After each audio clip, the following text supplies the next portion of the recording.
Hey everybody, welcome to the channel. My name's Spicy110. I've been riding for about 14 years, and the people that I asked help answer these questions as well, give their feedback a bit hive mind, were my patrons, so we have many years of experience talking here. So hopefully this will be quite helpful to you.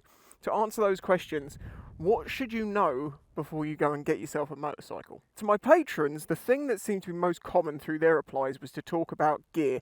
Getting good gear to start with and not spending out, a little bit of money on one thing that's not quite right and a bit cheap, and then that breaks or it's not comfortable, and then you get another thing, and then you get another thing, and by the end of it, you've paid the premium price but ended up with a crappier product. So it is good to buy decent gear to start with. Don't skimp too much, but don't go over the top. You don't need like MotoGP race equivalent full on leather, you just need decent gear. Don't go down the bargain bucket, Amazon, eBay, some of these things, because it's just not trustworthy. And also the armors in these things are on different ratings and different levels, so it may not quite be the same between places. So you may say, well then how much does that mean I need to spend? 100 to 150 pounds roughly on a helmet is going to get you a good range of helmets to choose from, and they're going to be good, trustworthy, safe helmets. You don't have to spend 500-600 pounds or buy something fancy like this Icon helmet they sent me.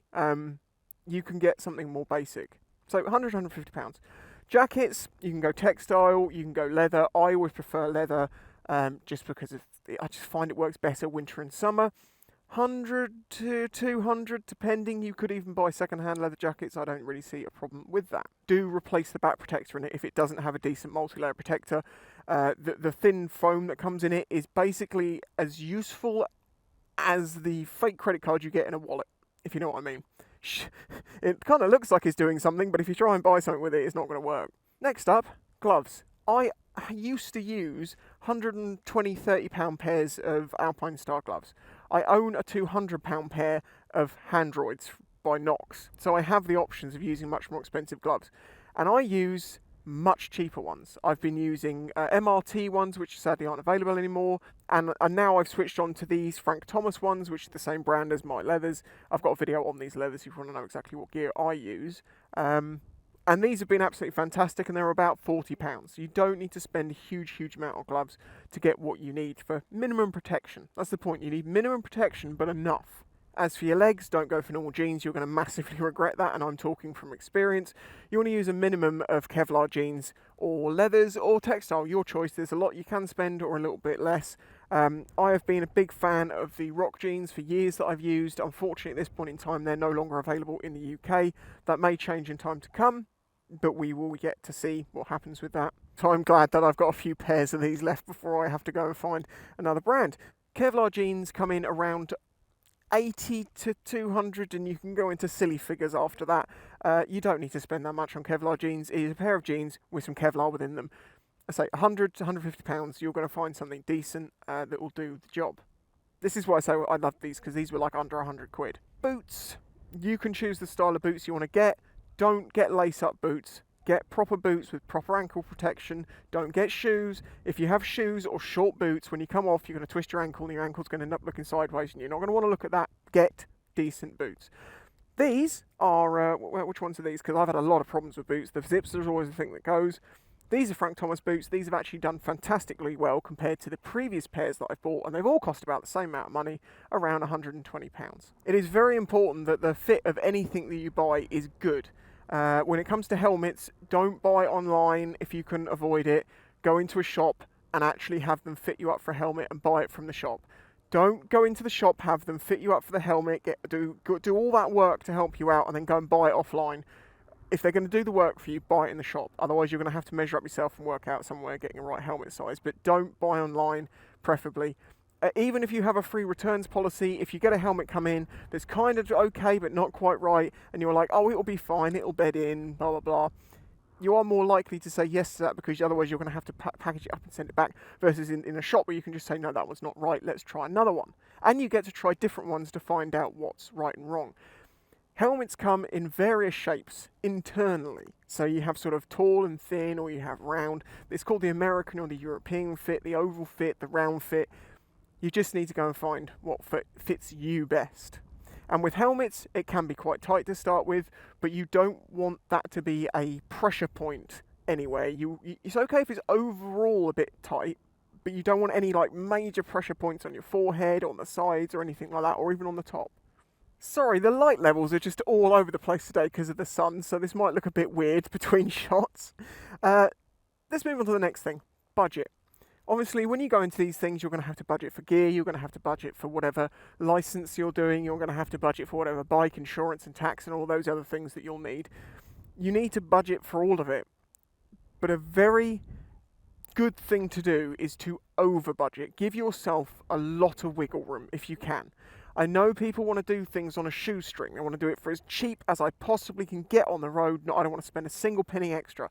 That is great, but if you have no backup for when things can go wrong or when you might need to spend more here or there, you're going to end up being in a situation where you might not actually be able to ride the bike, but you've spent out most of the money. So when you get into the situation of, getting a bike, budget and try and have an extra 20-30% maybe. And if you don't use all that money when you buy the bike and everything, then fantastic. You've got, fuel money for a couple of months or a few weeks, depending on how much you ride or how much you've got left over, to, enjoy. Because in the first few months, you are going to realise these cost money to run, and it hurts. And part of that budget should also include about £150 to £200 for you to buy yourself a basic toolkit if you don't have one. Halford's Professional is who I use. I'm not sponsored by them or anything like that, but I would love to be if you'd like to send me some tools, Halford's. It's got a lifetime guarantee on it. It's good enough quality and it's relatively cheap, and you can get it in the sales. You can get like a big kit for 150 quid that will, that's going to cover pretty much everything you need on the bike, bar a few specialist tools.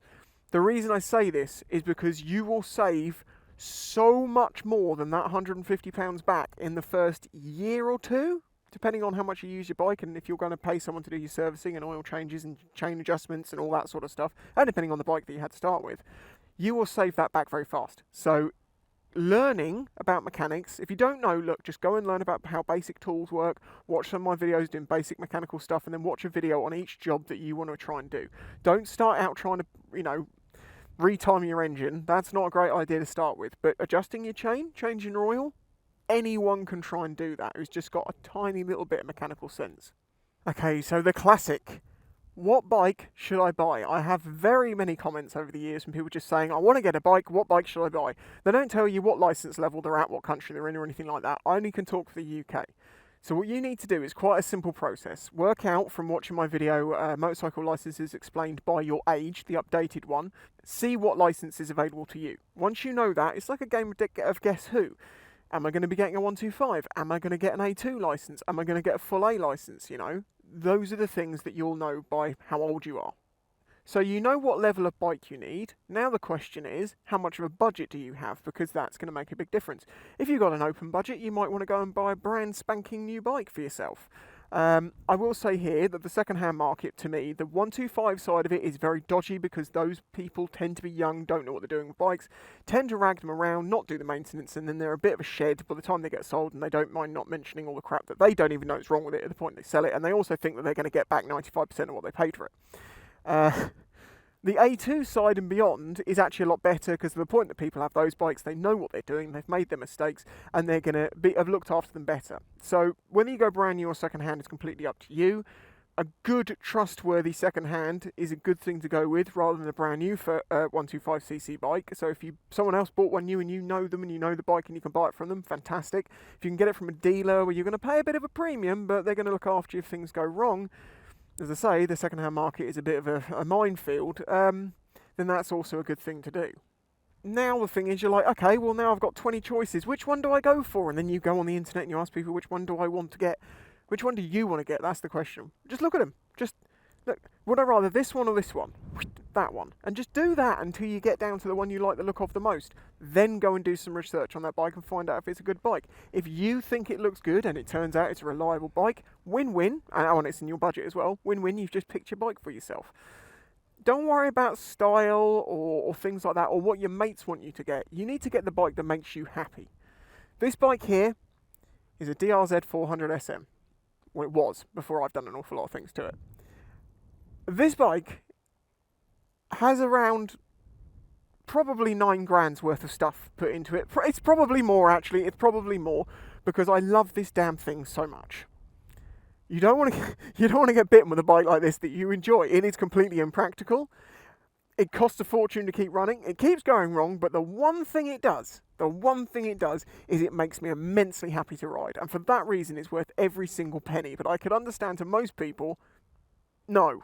Then, of course, the question people ask you is, well, how much is my insurance going to cost?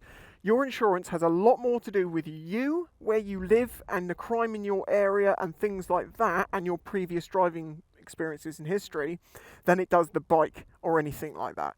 The price is mostly down to you. So I could try and insure this here for, X amount of money, and someone else could take the exact same bike, have the same experience, the same everything else, but just live in a different location and pay 3-4 times what I'm paying. So it's not reliable to ask other people. You can get a rough ballpark figure, but I've heard things wild. I think some people got a really good deal, and I think some people should have looked for a better deal from the things I've heard. So shop around, of course, is the answer there. So you've got your gear, your license insured and everything, and you've been on the road for a while. There's something you should be aware of, and that is the first confidence, as I call it. When we all start riding to start with, we are nervous. Well, hopefully you're nervous. If you're not nervous at all, and you've had no previous experience of riding bikes, you probably want to reappreciate how dangerous what you're doing is. But nerves are very normal to start with. Then after a few months, you're going to get this confidence. Now, this comes with youth more than age, but you will get this confidence that, yeah, I really know what I'm doing now. I can get through those corners quick. I can do those things I failed to do before. And you get cocky. And when you get cocky, you get hurt. The first confidence of a new rider is the most confident that any biker has ever been. And it is also normally the side of a car at the point that the confidence drops. To some people, they can just jump back on, realise their mistakes, and carry on. To other people, it ends their career on a bike because they realise, oh my God, I could have got hurt. It's insane that some people are like that, but it is part of the game of being a biker. If you know a friend who rides or someone you can ride with who's very experienced, that is absolutely fantastic for you, because that is a good way for you to learn from someone else. They can help look after you a little bit and give you advice where you need it. That is absolutely ideal, but you don't need that. You can go off and ride on your own. I don't come from a family of bikers. Yeah, my brother and my sister had a scooter at some point, but it was only a 50cc ped for a few years. No one else in my family has the amount of bikes or the passion for bikes that I have, or put this much of their life into it. So you don't have to know people, you can go it alone.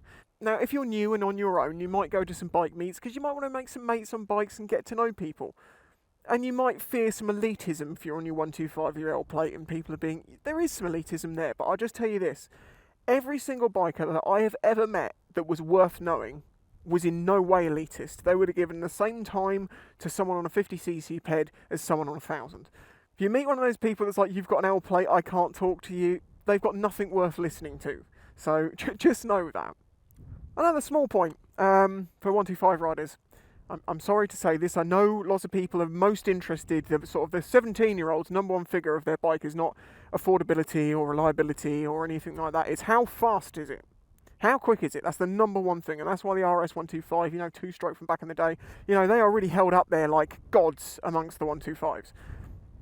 All 125s are slow. The RS125 is slow in comparison. It's not a slow bike because it's a pretty quick two-stroke, but the point is, compared to something with double its displacement, 3 times, 4 times its displacement, no 125 is that fast.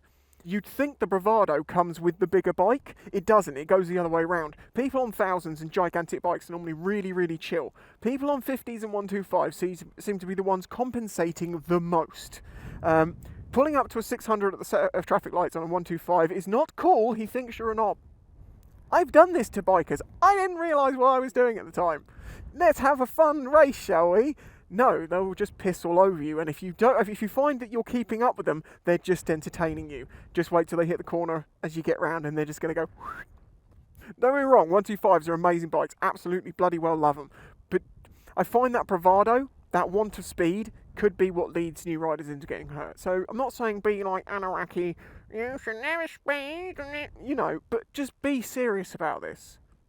It's not like years and years and years ago when the roads were empty and things were relatively free. The reason the restrictions on these things is getting stronger and stronger is because there is so many cars on the road that you really need to know what you're doing before you get behind the bars. And also, if you're an emotional, reactive person, like, someone annoys you and you punch something, you throw something, you get in your car, your wheels spin off, if you do any of those things, I strongly advise that you do not go anywhere near a motorcycle.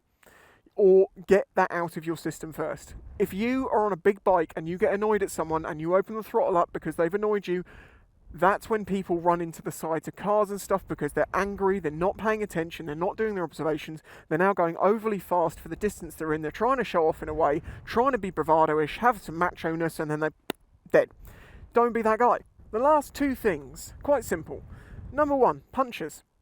You are going to get a lot of punches on your motorcycle. You might not consider punches to be a big problem for a motorcycle. You've only got 2 wheels and cars have got 4 and these are skinnier. Well, that's not the way it works, my friend. You see, when there is a screw or a nail on the road, the front wheel flicks it up and it goes straight into the back tyre. You're going to get punches. Accept it. It's annoying. You're probably going to get them within a week of putting a brand new 200-pound tyre on the back of it. This is just a fact of life. Get used to it. So let's just do one more. And that is a pretty simple one, but it's a very important one and something you should remember. Whether you've got on a 50 or a 125cc or a 600 or a 1000 or a Harley or whatever. Priority of way, otherwise known as right of way, but priority and right are entirely different, as someone tells me. So I'm going to say it the way that they are happier at being said, and it is true. Priority of way is great and all, but being right and under a truck is still a bad thing. Defensive riding and looking after yourself, part of this is taking your position in the road, making a big point that you can't be overtaken too easily, but also not overreacting to people. Just because you have the priority of way there doesn't mean the other person's going to see you or in stopping time. And you on a bike versus the car wins 10 out of 10. So there you go. Now you may be saying, oh, I'm not even sure if I want to get a bike now. That sounds like a lot of hassle. Shush. Anything worth doing was never easy to do, because if it was, everyone would be doing it. You have to work for these things. And it's not that bad to get a CBT and get yourself on the road, and that gets you 90% of the fun of being on the road. You're on 2 wheels, you've got the freedom, you're having fun. Sure, you're not as fast as other bikes out there, but look, I've got a full A licence and I still ride around on something that's got like less than 40 brake horsepower. My other bike's got a bit more, but it's beside the point. This is my fun bike. And that's the other thing. Fun. It is amazing fun. Riding a bike is not like playing a computer game. It's not like going for a push bike ride or something like that. Honestly, it is life-changing. It is life-affirming and it is life-changing. People, and I'm going to say this in the most simplest terms, some very wanting to commit self-end people have found salvation in 2 wheels and an engine. Some people who are just having a bad time have found a new life and a new perspective just because of having 2 wheels and an engine.